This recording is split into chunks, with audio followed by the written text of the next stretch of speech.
La Fondation Anouk travaille depuis plusieurs années avec nous et nous sommes donc au quatrième projet. Les projets ont été faits dans différentes filières de notre école. Alors, ce qu'on essaye toujours de faire, c'est qu'il y ait toujours un rapport qui soit possible entre ce qui est peint sur les murs et la vie de l'enfant. Et puis la deuxième chose, c'est aussi des repères. Vous allez dans la salle d'informatique, vous allez retrouver les icônes que l'on retrouve sur les iPhones ou sur les tablettes, etc. etc.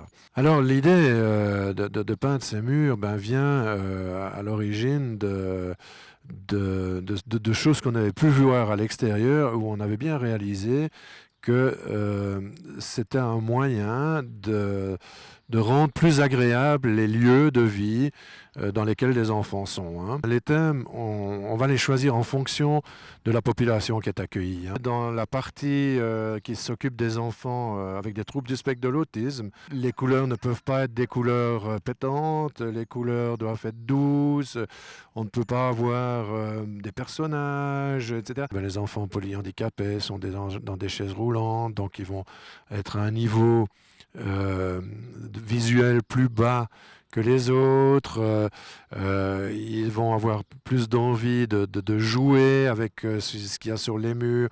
On voit l'impact, c'est une évidence, et les enfants ont du plaisir à les voir, ils sont tranquillisés, ils ont des demandes aux éducateurs, aux enseignants sur ce que ça représente, sur ce que ça peut amener.